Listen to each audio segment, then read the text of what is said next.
All right, guys, what's up, everybody? Welcome to another episode of the A7E podcast. This is your host, Jigadrin. And, guys, today I have the very first guest that I had on about 3 years ago, Martin Ontiveros. Welcome to the show, broski. Thanks, bro. Thanks. Happy to be here. It's been a while, huh? I didn't think I was going to do any more podcasts. I thought it didn't exist after that. Yeah. No, but I came back down, and I had a big move to Austin, obviously, and I realized and remembered I had the whole podcast set up. I was like, let me set it up, see if I can get some people on. So this is the 8th episode. So I already have, obviously, 7 previous episodes. So we're going good, man. Previous one with Dieguito. Little Diego, man. So what's up, man? What's new? Nothing, man. Just very busy lately. And about to get busier in summer. So Yeah. Business is going well. And happy where it's at right now and happy where it's going. So Good. So in the summer, what are you doing? What's going on in the summer? just camps. A lot of camps and just other personal trainings. And that's it. And just staying involved with that. So that'll be fun. Nice, man. And the camps start next week, correct? Yep, they start next week, and all from the youngest 5, 6, all the way up to college level. So should be nice. Okay, cool, man. Yeah, I know. Obviously, when I was here before, summer camps were always good. Did we ever do one at the beach? Yeah. In the summer, right? Yeah. Yeah. Do you plan to do one this year at the beach?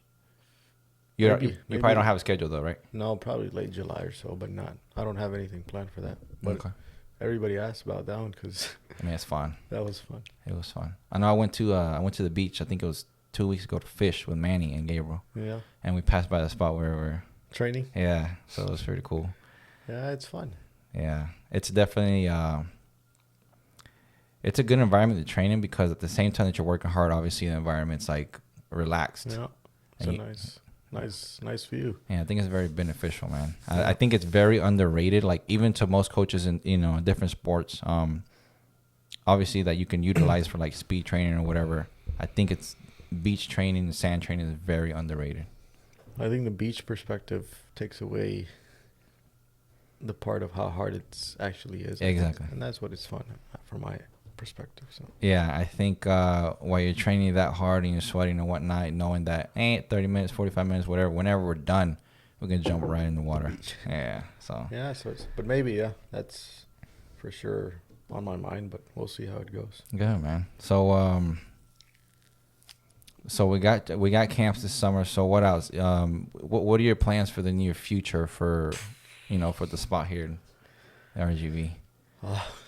That's where I'm at right now. That's where you are right now? There's a lot of things going on that obviously are involving growing, both team-wise and business-wise. So obviously those things are still in the works, but all I can say is it will get better. And that's why I've been going at it 3 years to be in this position, to have those good problems. Yeah. What's my next step, but everything being positive. So, but that's where I'm at right now. So, Good, man. But good things for sure. Yeah, I know that obviously when I left into the time that I came back, you had quite a few new trainees or players. Yeah, because you were gone, what, a year and a half? Yeah, about a year and a half. So, yeah, I mean that.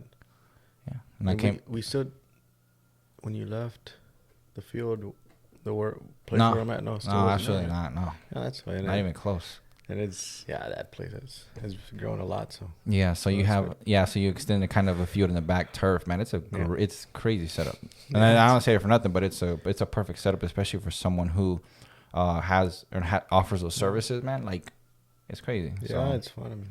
I mean, what I like is that it's quiet.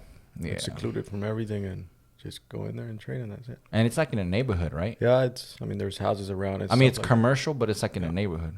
Yeah, but I don't have issues with the surrounding neighbors, so that's always good. So good, man. But yeah, it's fun. Dang. So what else you doing besides that? So do you have where are you in your coaching license process? I move on to my C this year. So you got your D already? Yeah. Okay. I was already done, and then I'm allowed to go into my C now, and that'll be the next step. And then and then on from there. But it's process, man. Is it pretty long process? Yeah, they make you wait so long. Like mandatory periods, yeah. That's the worst thing about it.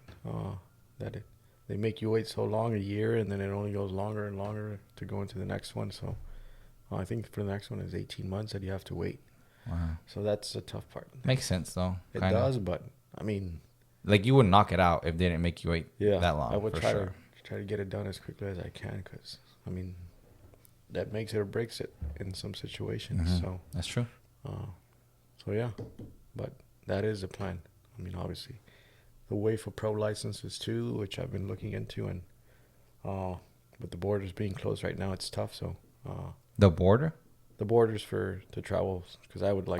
That's what I mean. Okay. To do them in Germany, but with the people that I've communicated there, everything's closed so far. So really, slowly but surely opening up. But so, like, if they open up, you consider? Yeah, for sure. But like, how long would that take? I mean, even if it takes 6 months. For something, 6 months. I wouldn't mind it. I mean, I've been there and done that, so but whatever gets it. Dang, that's crazy. So yeah, I mean, those are the plans with those things, and we'll see how it goes, but slowly. Good, man. Damn. But yeah. So do you? So obviously you've had the Forza team training. You do the individual trainings, right? Do you plan, what do you prefer? Why? Like, do you want to continue the teams or do you rather individual trainings? What's the difference between the two? I mean, it's a whole different ballgame for sure. What do I prefer? I mean, I really like both. I really like out going and competing and getting out, traveling and competing against other good clubs around Texas. I mean, that's been fun for the past 2 years. So I for sure can't complain with that. Obviously, the personal training, seeing kids at all levels, is fun because it's different challenges, and that has been fun. I mean, I don't get all the players that just come in and already pretty much set. It's rare. You get some from the bottom. I mean, and it's fun because, I mean, at the end of the day, that's why I started this, and that's a challenge. And the good thing that after 3 years, I haven't shied away from that in regards to you can't come in because you still don't have the basics. I mean, that's what I'm there for. So, so that's a good thing that at least I'm happy about myself, that I haven't gone the easy route and just say, no, only these type of players are allowed to come in and that's it. It's open for everyone. And I mean, because there's probably an easier way, right? I mean, that's the easiest. Yeah, but that's just to do people that know how to pass, how to control, how to dribble, how to shoot already. I mean, it's fun. Obviously, it's fun. It's lots of fun and takes away a little bit of that stress about it. But I mean, for me, that's what I like doing, and it's obviously it takes time, but it's fun. But yeah, I mean, in regards to that, it's coaching is where I want to go into at the end of the day. 100%. I mean, obviously, at the end of the day, my end goal is to be a technical director somewhere in a professional environment. Yeah. But that's getting to the higher levels. I don't know about coaching at the higher levels, but for sure getting involved in a project that I can oversee and grow. But yeah, for sure coaching gets to me, and it fires something different than when I was a player. So yeah, that's fun. Yeah, that's cool, man. Like I've told you this before, and whenever you recently told me that you wanted to be a coach 100%, I think the toughest part in life for most people when they transition into a different area of their life is knowing what it is that they want to do, because, we kind of go back to, I watched our podcast like 10 times, right? So, and in that podcast, we kind of talked about, when we transition from a player to not player, it's like, we wonder what it is that we want to do. And that's really the hardest part, because you've done something for so long, and it's like, okay, now what? And then the hardest part is really knowing what's going to give you that fire or something similar, like when you were a player, right? And then so many people have a certain different discovery phase. Yeah. Like for example, I think for me, in my opinion, you did a smooth transition, in my opinion. where some people get absolutely sold out. Like, people have actually reached out to me on Instagram about our initial podcast, bro. And then, they were telling me, hey, like, I really appreciate that podcast because, it makes me feel better knowing that I'm not the only one feeling like that. And I'm like, dude, you're not. But it's tough because the reason why I was saying that is because once you know what it is that you want to do 100%, and you have that end goal picture in mind, it becomes so much easier because you at least know what you have to do. Yeah, the picture becomes clearer. Exactly. And whenever it is that you're so unsure, like, your pictures, your end goal picture changes so many times that you start, like, moving in zigzags as opposed to a straight line. Even though everybody knows that success is not a straight line, No. but even if you zigzag towards success, it's a lot quicker than you zigzag between, two different things. Yeah. So that's cool, man. Yeah, for sure. I mean, it's been fun. I mean, obviously, like you said, seems like it's a smooth transition, but it has been because I still do what I've always done, but I mean, psychologically, it's been a challenge. Yeah, for sure. That's been the hardest. No, man. Obviously, I try. I mean, I don't show that at all, but I mean, it's a tough thing. What goes up above your head. So, and try to control that and try to find a balance with that is not easy. Obviously, that being a big topic in today's days, I mean, it happens.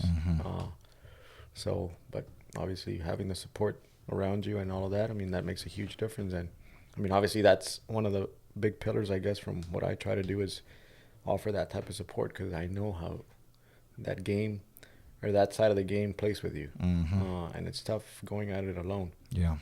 So. And I feel like, I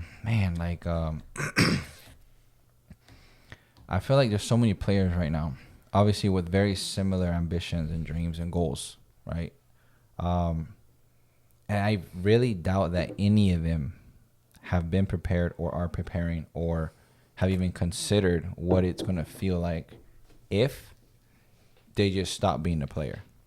And I think that's not trouble, but I think that's difficult. And I think there's a real opportunity to not warn those players, but to educate those players and be like, hey, whatever plans you got, go for them 100%. Whatever goals you got, go for them 100%. And don't stop until you think you're satisfied. But once you are going to transition, it's going to be an emotional roller coaster. Sorry. An emotional roller coaster to where, like, if you're not, like, I guess, prepared or expecting something like that, it can be very difficult and take a toll on your mental, man. So, guys, if there's any players that watch this, and there's a few that come to mind that I know have watched, my podcast, and they're doing really well right now. Man, give it, like, everything you got, but just know that, whether you're 19, 18, 20, 21, whatever, there's going to be a certain point where you have to transition. Even if you do make it professionally, there's some point that you're going to have to transition. You know what I mean? Yeah. And just be prepared for that because it is an emotional roller coaster. It can take a toll on your mental, and it puts you in a position where you never thought you were going to be. I think Diego, I think, touched on it on the last podcast in regards to it's not easy. So he's a young kid. He's still a young boy, and I mean, he was part of Forza when I was there too. And I saw him from a young kid, and being in that environment, obviously surrounded by people that actually are towards the same process, it's good. Yeah. But when he's alone, and he stated it, I think, up to a certain point, it's a mental game to where you want to quit and you don't know if you should quit or not. And but he's kept at it. And I mean, those are one of the kids that I'm happy for, and seeing him here and seeing him be successful because it's I've seen him train. Yeah. Like, I've seen that he's put in the work, and he deserves everything he earns. So happy for him. But I mean, obviously. And plus, he's a good kid. Yeah, he's a good kid. He comes from a good family. Yeah. And hopefully everything works out for him, which I'm sure it will. So, but yeah, Yeah, man. So okay. So you got your end goal in mind. And how long do you think, considering all the time that you have to wait because in between licenses, how long do you think 5 years? 5 years? I think so. That's not bad. It's not bad. That's not bad at all. Like 5 more years or a total of 5 years? 5 years. Okay. I think to do everything that I have to do in regards to licenses and all that. to be in a professional environment within that time frame. I think 5 years, either here or in Europe. So, but that ideally for you, when you're done with your licenses, where would you like to be? Europe. Europe, like where? Do you know? Okay. No, but I mean, there's obviously people that I still communicate with up there that are in very good situations. That still talk about the challenge of working together in Europe with professional clubs. So I always keep that in mind, and that keeps me motivated because I know they keep me in mind, and I got to keep doing what I'm doing. So, I mean, that's my end goal. I mean, MLS, if it's MLS, MLS. Yeah, for sure. A7E FC for sure is a new project and promising project. Mm-hmm. And I think are doing things in a good way, trying to formalize it as it should be, and that's promising too. So, I mean, obviously, Austin is a place that you can't say no to, I think. Yeah. I mean, from being from Texas, it's a place to be right now. For sure. And even if you're not from Texas. Even if you're from California. Everybody is going there. So does Austin have it has the MLS team. Yeah. Does it still have the USL team? Or no? No. That was the transition from USL to No, they still, but it's two different entities. No, I know. Okay, so that's my question was. So they have a USL team in Austin, and they have a the MLS team, but they're not affiliated, at least officially. And I know you mentioned to me before, like, have you you were talking to me about a player that you train that's on your team that you were able to manage to get him a tryout. Yeah, there's a couple. So obviously, I've communicated that to whoever I need to communicate it to, and obviously I don't. I prefer not to say the names on it, but they know who they are, and hopefully that works out for them. So, but it is promising.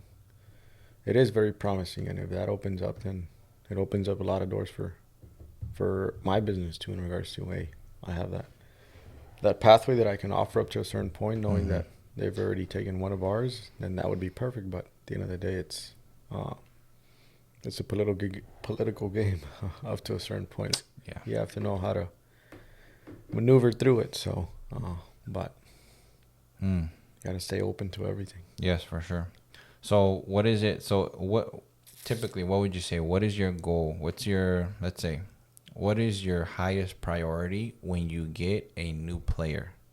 Depends on their level at the end of the day.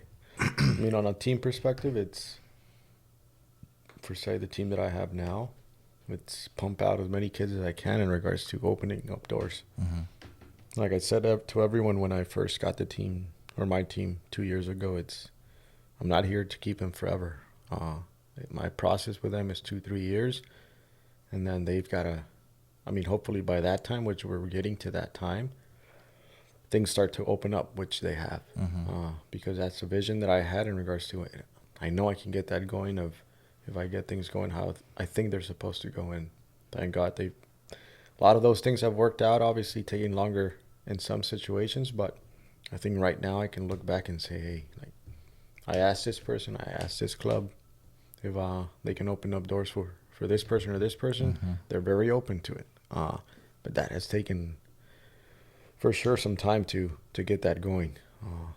And obviously the team has helped, and how the team has competed out of this area, it's helped a lot. So obviously it's not me that has, at the end of the day, done that. It's, for most part, the team, because they're the ones, at the end of the day, like every coach has, that perform. Yeah. I mean, I just try to pave that way, and obviously I know how to, up to a certain point, how to manage that, but they've been a huge part of it in regards to listening to whatever I have to do or say, or whatever I think is best for them. And at their age, based off on my experiences, they've kept up with it, and they've managed to be where they're at now. And I think we're in a very good situation as a team, which from where we started 2 years ago and where we are now, like, it's nice. Yeah. Because it's come a long way. What age group do you got? 13, 2008. So there's just two, just one. 8. Just one group. 2008, so that's 13 years old. Yeah. Yeah, so it's a good group. But when you got them, they were 11, 12. 11. Yeah, I think so. Okay. 11. 11, 12. Yeah, man. No, I know. I've seen, obviously I've seen your group. They compete very well. And got to see them in I think it was a Dallas tournament when I was there as well for a tournament. Yeah. No, they're very fun to watch, man. A good group for sure.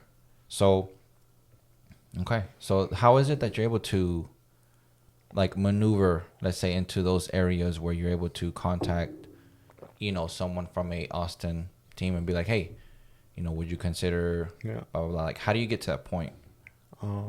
Like, is it just like how do you get there? I mean, I don't know. It just happens. Yeah. And it's weird to say, but it's not someone that I'm bothering you. Hey, yo, do this, or help me there. I don't do that because I think the work that I've done with that group and the work that group has put in has done it itself in regards to they start contacting me. And if I contact them, they already know who we are or who I am. Yeah, okay. And obviously a lot helped, especially in those areas, Austin, San Antonio, Houston. The player aspect helped of when I was there. That pretty much we were playing for a big club and I did things very well there, and people still remember me as a person from when I was that young. Now that they still, hey, whatever you need, just let us know. And that helps a lot because I know that those people will always be there.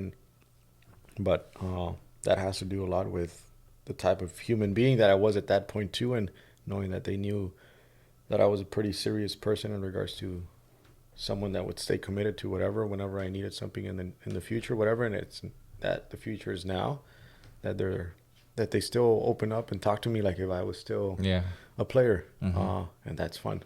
But in regards to me pushing for things to open, no, not really. I mean, and I don't have a set pathway. Okay, you have to talk to this. It's just, I mean, for me, as long as I'm ready for it and I know what to say when that thing comes, then I'm good. Yeah.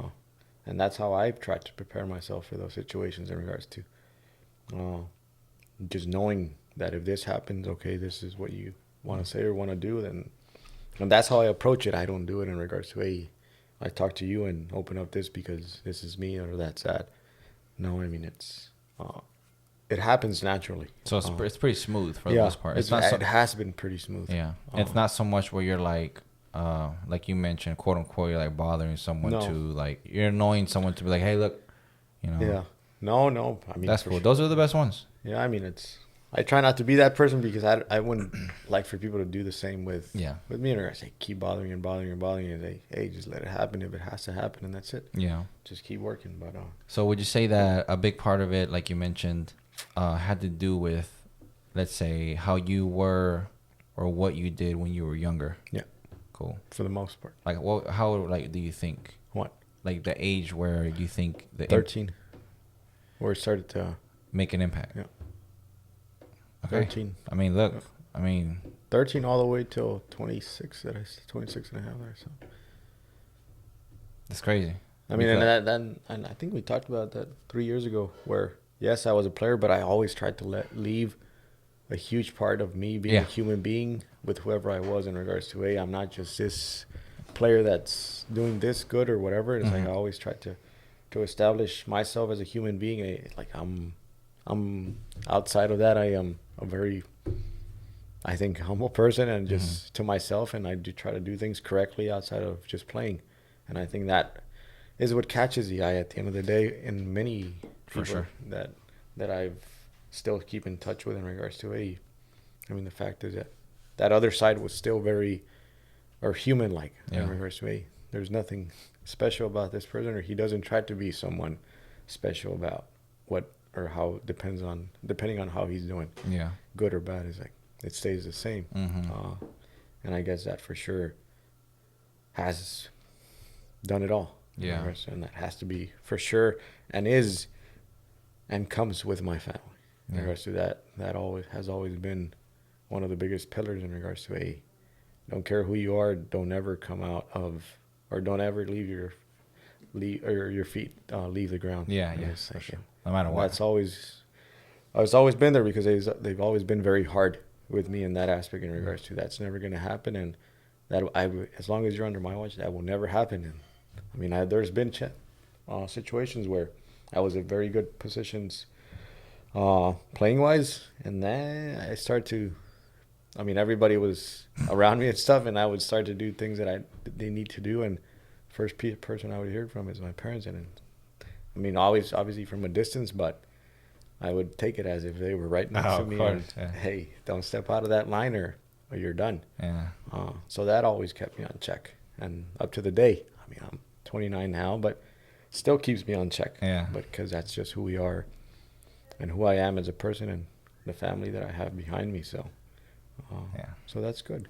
Good, man. Good. But all right, guys. On that note, because I have a question coming up, we're gonna take a quick pause and then we'll be right back. All right, guys, we're back.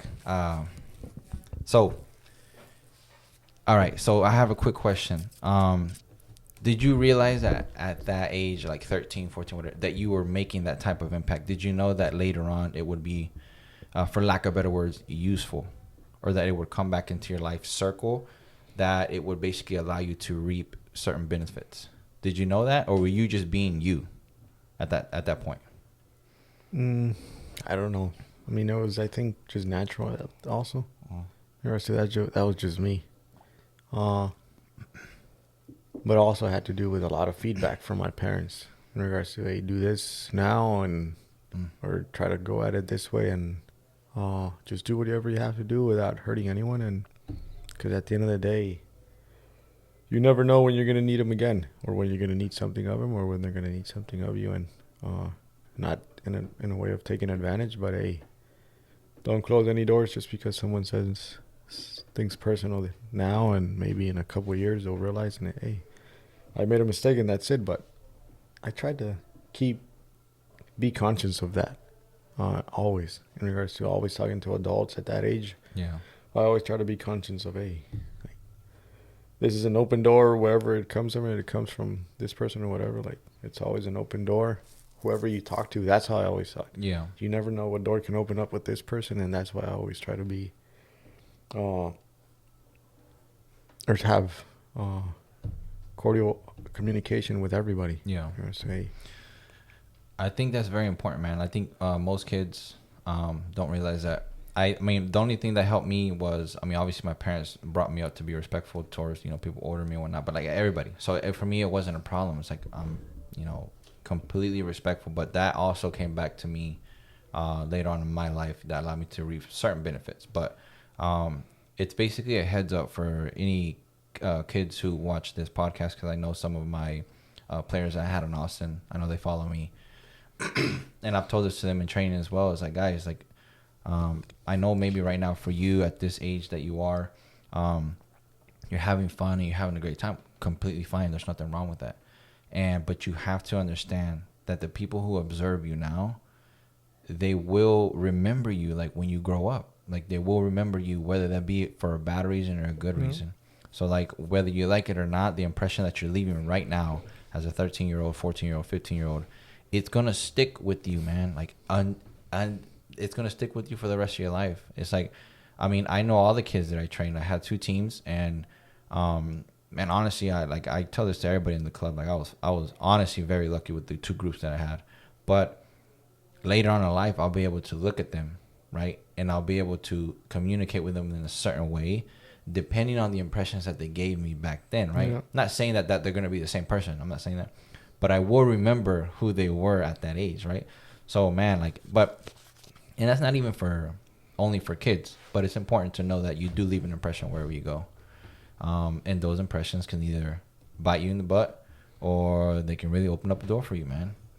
And it's so underrated. I think that thought process is so underrated. It's like, be the best human being that you can be, because you literally never know what, type of fruits can come from, from that tree. yeah. Man. Yeah, so. Okay. So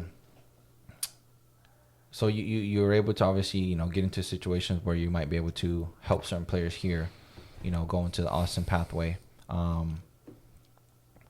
Now, The next objective is the girl side. okay.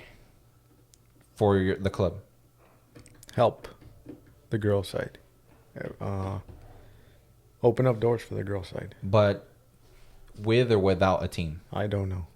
Okay. That's still up in debate, but However it is, Yeah. it's just open up that. I'm fairly new to that, Yeah. to the girls' side, and getting better and better at it in regards to communication with outside sources and on the girls' side and learning on that aspect.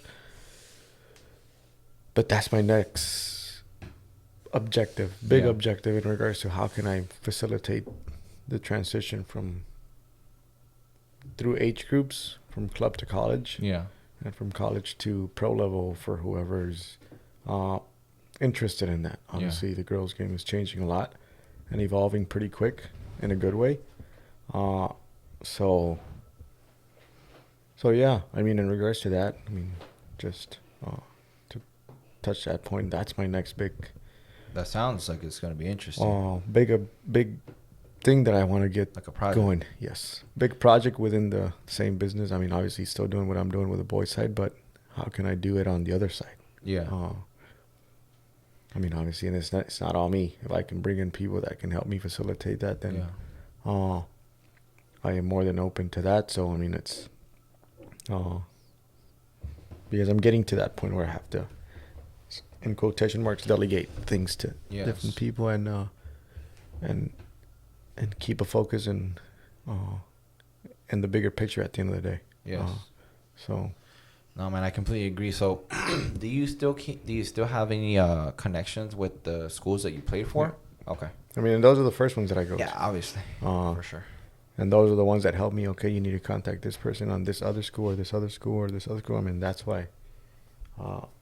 That's where I'm at right now in regards to how can you get me in communication with this school or this school and this school. And obviously, ex-players that I played with in college are also assistant coaches at. That is true. Yeah, and so I try to always reach out, and they've always been open in regards to, hey, anything you need. And they know me in regards to the quality I had. Is like, if you have one, let us know. And then they take that really high into consideration, sure. obviously. So I try to use that to my advantage now on the girls' side. Mm-hmm.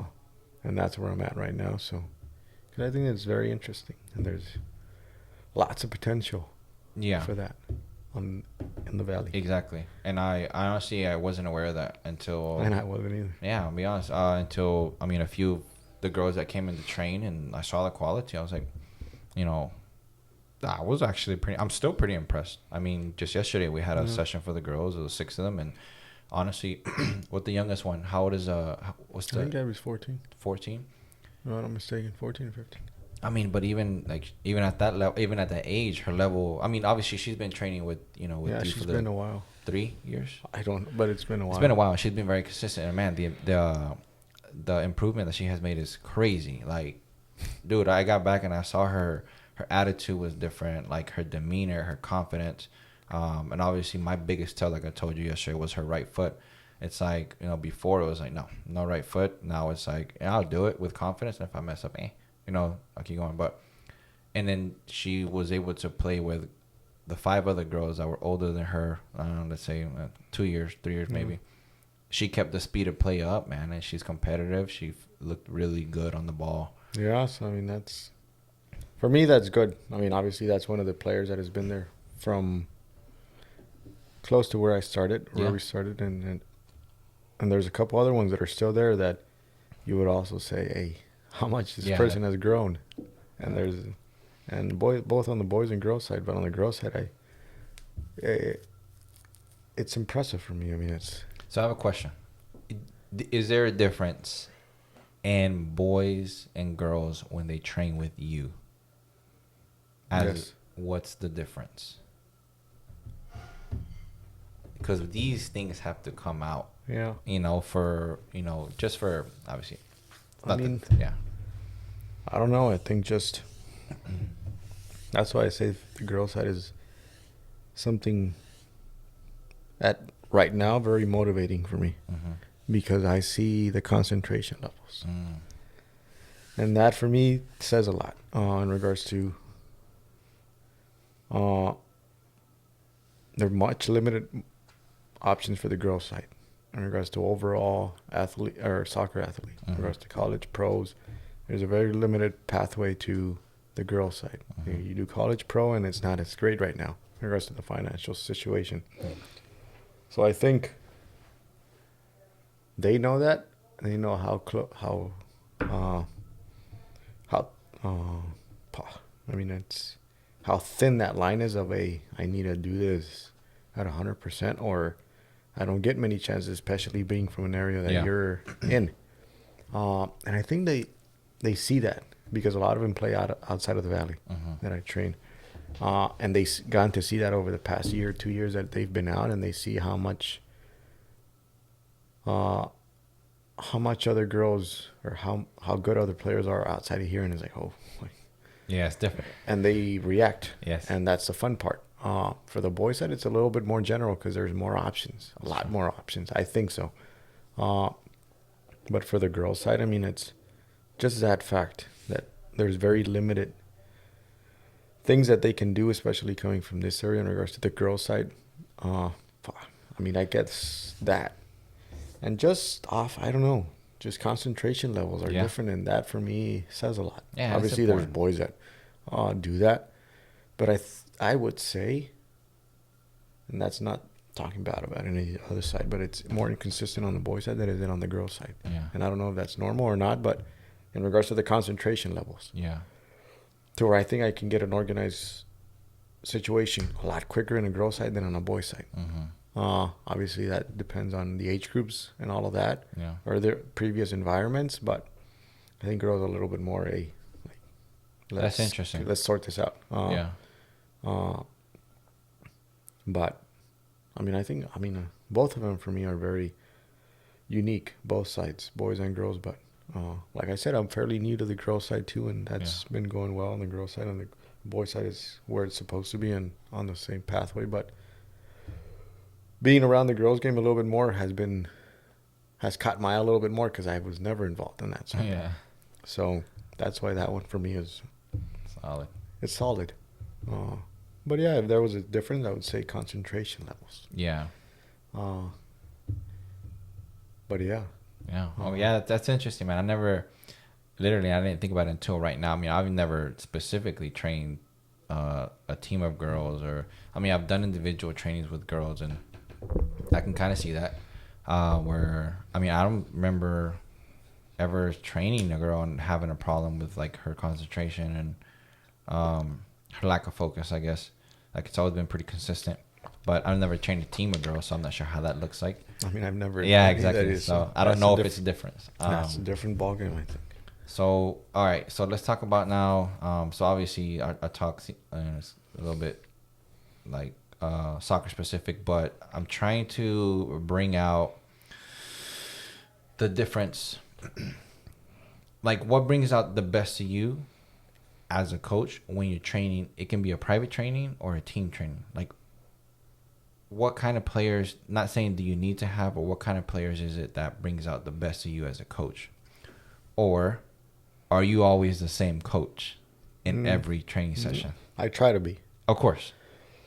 I try to be, but sometimes it's like I tell my team most of the time. I'm very real with the group that I have of my 2008s in regards to sometimes I'm here 4 or 5 hours before you guys come in, and I'm dead in regards to concentration levels, and then I still do my best, but I am like, just understand, I tell you to do this, I don't want to waste too much time re-explaining this, and they've gotten better. But I've always been real with them in regards to like, I'm not always going to be, I'm young, like I'm new to this too, like I'm pretty sure you are to an environment like the one that I'm trying to create in regards to, I'm going to make mistakes. If I do, accept them, call me out, I'm fine. Like and they've have before, and I have absolutely no issues with, because I'm like, all right, that's my bad. I mean, but it's, like I said, it's a learning experience with me, and it's a fun one. But in regards to bringing out the best, it's just, I don't know.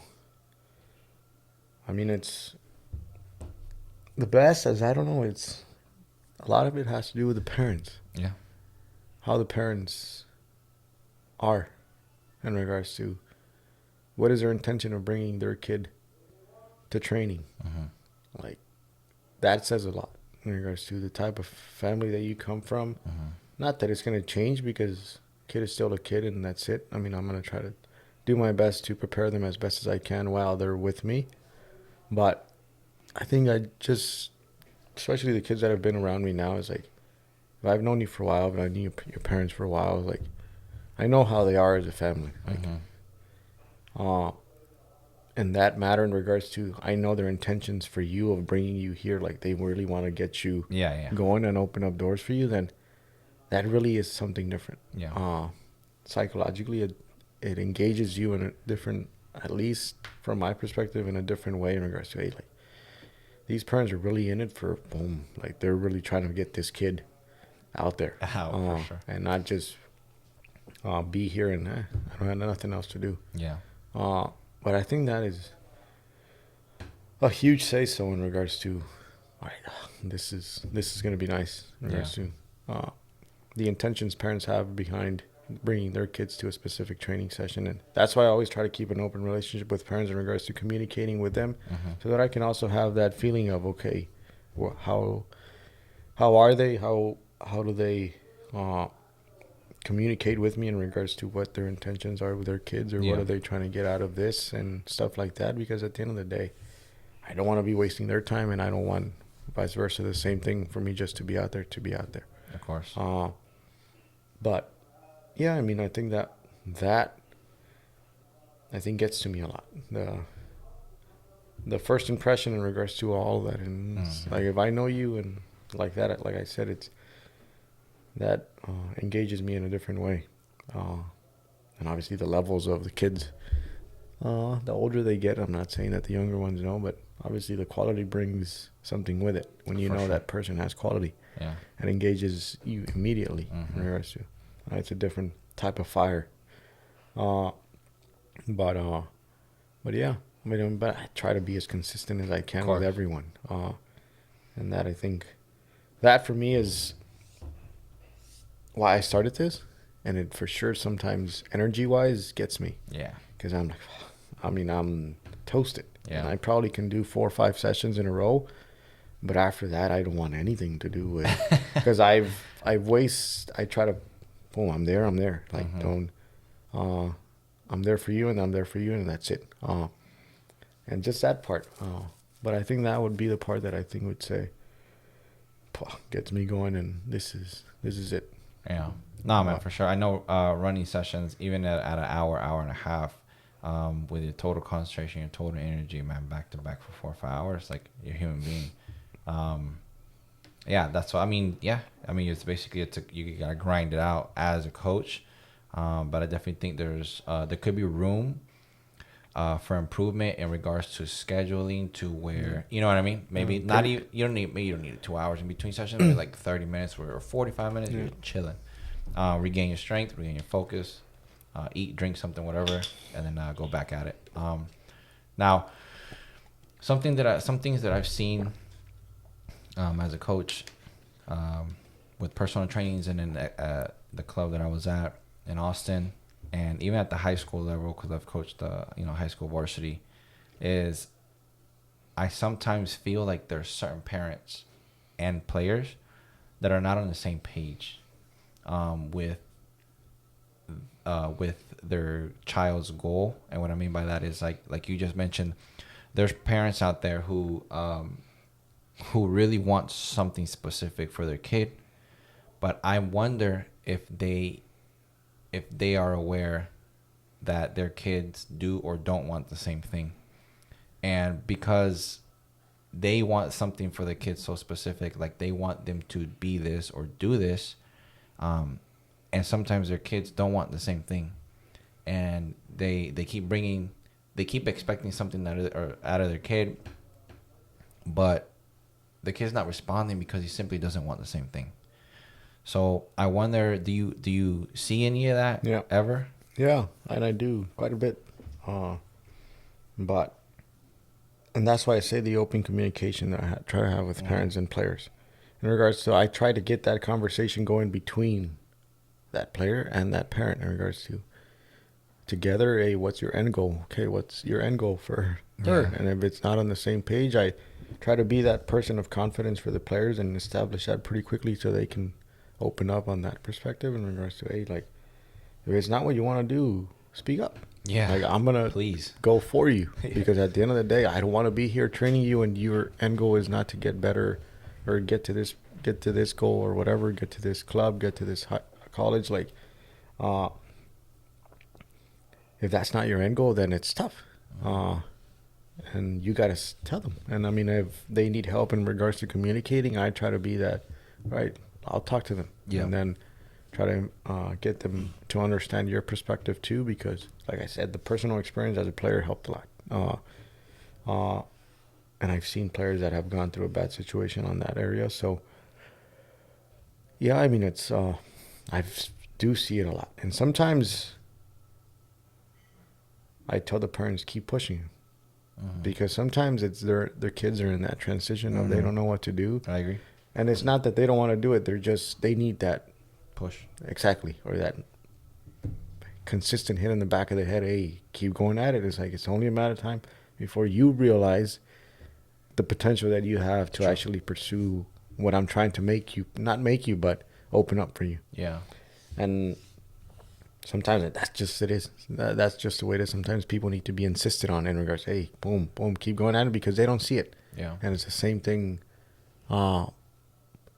with what I have now in regards to the place that I have now. When we first got it, it's completely remodeled now, obviously, with where I train. But when my family or my dad took me there and told me, hey, this is what we're going to do, this is how it's going to be built, or this is what I see for the back, this is what I see with the front. I was like, no way. There's no way. Yeah. It's impossible. Well, why do you say that? What was it at first? What was it? I mean, it was complete woods in the back where the field is at. It's like a forest. Yeah. Like, I was like, no way. Like, and then the indoor was completely just in a bad situation. And I was like, but just that in regards to, you don't see it then. But it took me until it started to come together, and the field they started to work on the field back there, level out everything. We put the turf on and all that. And I was like, I mean, you're like, now I know. Yeah. But it's like from a young age, it's the same thing. Right now, the kids 13, 14, they go through the transition of so many things that they can do, social media, all of that gets them distracted. And you just, parents have to, keep pushing, because there's something to this that you can achieve. Yeah.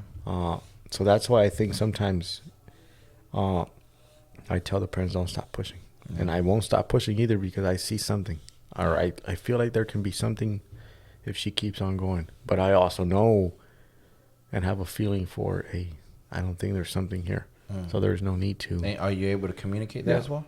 Oh. And to the players. That's awesome. In regards to, hey, don't be afraid of telling me that you don't want to do it. I don't have an issue with it. So always, I mean, and that has been a huge part, that communication part. That there's no barrier. You can call me at any time. I can talk about anything. There's a lot of parents, that call me at different situations about what do you think I should do here? What should I do here? Like just my opinion on my personal experience, and I try to fill them in. And sometimes I'm surprised by the amount of parents that call me. Yeah, because I'm like, I'm only 29 years old, but even I feel that I've lived a very fruitful life so far in regards to the experiences and the so many experiences that I've been through. That at least helped me have something positive and productive to say to those parents that are looking the best for their kids. Yeah. But yeah, I mean, I do, and there is a lot of it, and I'm pretty sure it's not just here. Yeah, no, it's not, man. Like, and the reason why I brought that up is because I've seen that as well in so many situations. But honestly, one of the things that, gets me, there's no bigger fire that like lights up in me than when I see a player so sure of what they want at a young age, and the parent be behind that player like 1,000%, and they're like both working in the same direction. It seems that they have that communication. And I'm talking about a specific player in Austin right now. I had a few, but one that I got close to and was able to train on, or in club and outside the club, for a little extra training. I had a player named Ethan. Him and his dad, dude, like, they work so well together. And like every time I trained him in the team sessions and in the private sessions, like, I knew that he was there to work, because I knew what it is. I knew that he was convinced of what he wanted to do. And that's why I asked you, is like, what brings out the best in you as a coach? Because what brings out the best in me is whenever I know, and that player doesn't even tell me. He shows me by every training session that he shows up. Like, his dad would, like, they work so well together to take care of him. They would do mechanics training, speed training. They would do therapy. They would do, like, strength training. But like, you see that in regards to goes back to the parents. Exactly. And that's what I'm saying. Like, there's nothing more... That's, to me, that's beautiful, because it's like, man, it's like, and I wonder if that player realizes what's going on in regards to how good he got it. Because even though there's some players and parents that working together, some parents might not be able to do as much for whatever reason. Yeah. It could be financial, whatever. It can be physical ability, just can't get there. And I wonder if the players realize how good they got it whenever they have full support. And they're working on the same page as the parent. So, yeah, man. And I've had the opposite. I've had the opposite where the parents would come to me and say, "Hey, like, I really want my son to do this." And in my head, and I would communicate pretty consistently. It's like, I understand that's what you want for your kids. Like, that's what I want for him as well too, as a coach. But is that what he wants for himself? Because it's so difficult to make a player or anyone do anything in life if they do not want to do it. You know what I mean? Like, yeah. And if they don't want to do it and you're making them do it, they're going to go through the motions, and they're going to give you the bare minimum, which as a coach, sometimes you have to accept sometimes if there's no other option. And especially if you've already communicated that thing to the parents and the parents insist that they continue. And if you want me to keep training your kid, I will keep training your kid as long as we both understand what's going on. You know what I mean? So, yeah, that's why I asked that, because, you know, I've seen both sides. And I think it's interesting to know that parents, if there's any parents that's watching this, if you haven't yet, you know, opened that line of communication with your kids in regards to what they want, do so. Like, do so. And if you feel or you think that you can't do that clearly, I mean, you can always go to your coaches. Like, you know, like you said, parents have reached out to you, parents have reached out to me. You know, ask to see what it is that you can do, or if we can talk to them or whatever. But it is so important to know what it is that your child wants to do for themselves and for their future as well. So, yeah. And just real quick, let's take a quick pause, man. We're gonna cut one more. We're gonna do one more because I think it's a good one so far, and then we'll wrap it up after that. Yeah, man. So, appreciate you coming on. A lot of insight that maybe parents haven't heard, and guys, parents, whoever's watching this, it's not just for the soccer area. This is in regards to absolutely pretty much anything. It can be any sport. It can be any type of training. It can be any type of coach-player relationship. It could be anything that they have to do, you know, with their life, whether you're in sports or not. I think that's very important. So, what's outside, man? What's outside of soccer training? What do you do on the side? Like, you kind of just use your day to prep. Like, what other things are you into? I like to move around a lot. I like to travel. Yeah. Yeah. And besides that, be with family. Yeah. Yeah, man. Pretty close, very close actually with family. So try to stick with them as much as I can, and grateful for that side, especially in today's days. For sure. So yeah, I mean, I spend a lot of time with them. I mean, that's just the way it is, and I'm always around my family and dad, mom, and they're still there. Brothers, sisters, obviously in Houston, but it's a very, very, very close relationship from everyone, from siblings to parents, and from parents to siblings. So yeah. But yeah, I mean, that's pretty much. I don't like to do much either. For the most part, you're pretty just calm, chill. Yeah, I just just buy a lot of stuff that I don't have to. Yeah. All right, be honest. I'm gonna ask you on camera. How many pair of shoes do you have? I don't know. I don't know, but I told you this yesterday. There is not one person on this earth that has more pair of shoes and cleats than you. Yeah, I mean, I like cleats. Yeah. No, and they're sick cleats. So, what out of all the ones you got, which ones would you keep buying for the rest of your life?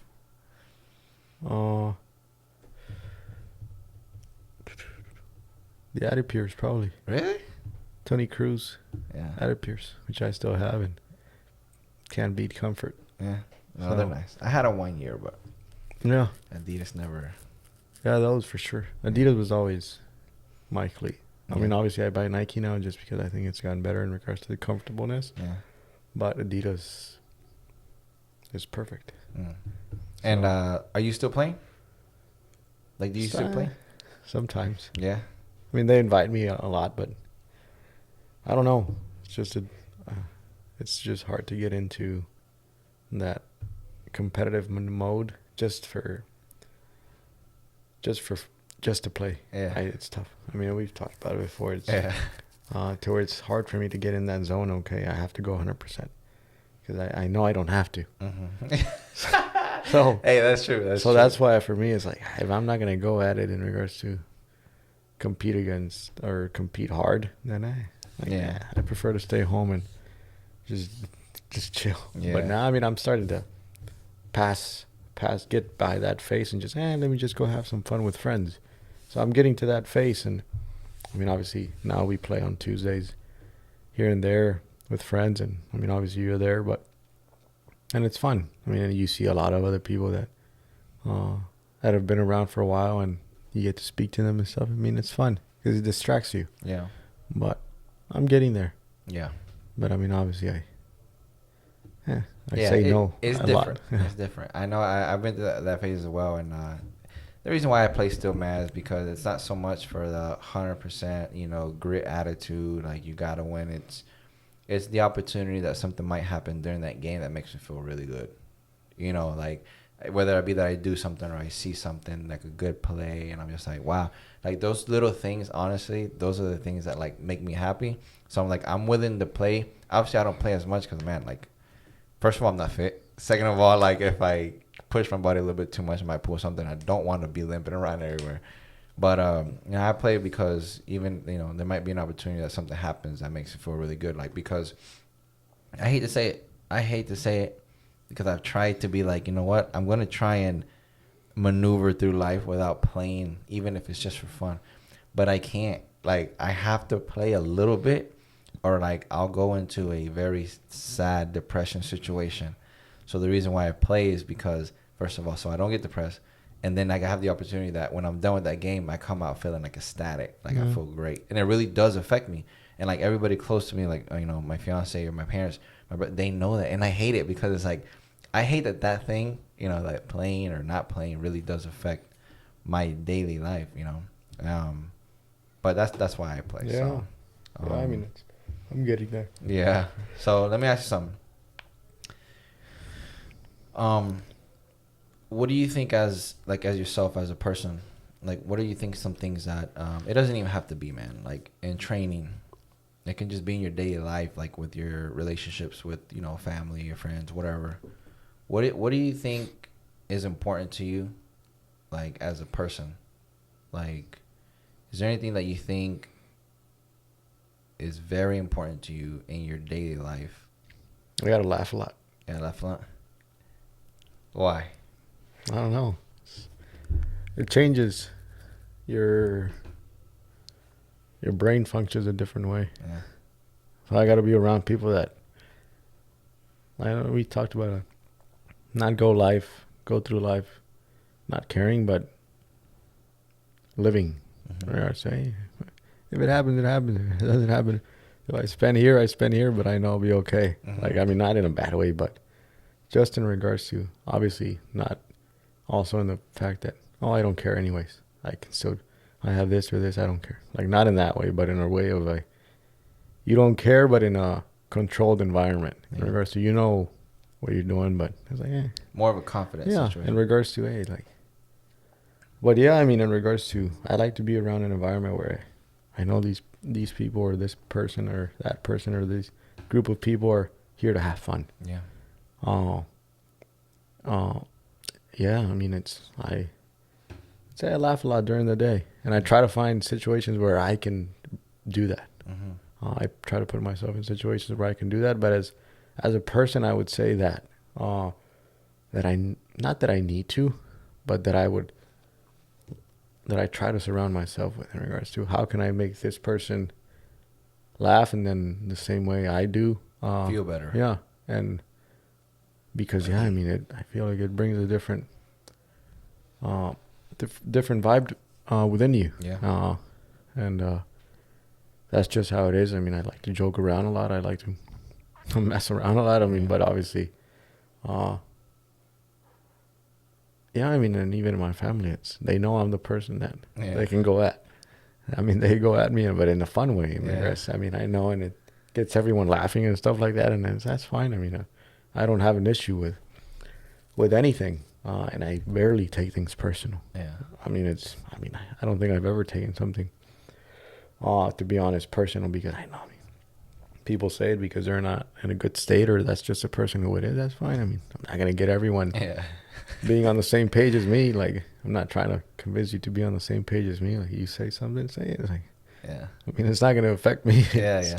So, but yeah, I mean, if there's one thing that I would say I gotta have this throughout every single day of my life, is that, like, you gotta laugh. I gotta be able to express myself in that and with that type of emotion. Yeah.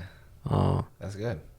But yeah, that's just me. I mean, that's interesting. I haven't heard that response specifically, but it makes a lot of sense.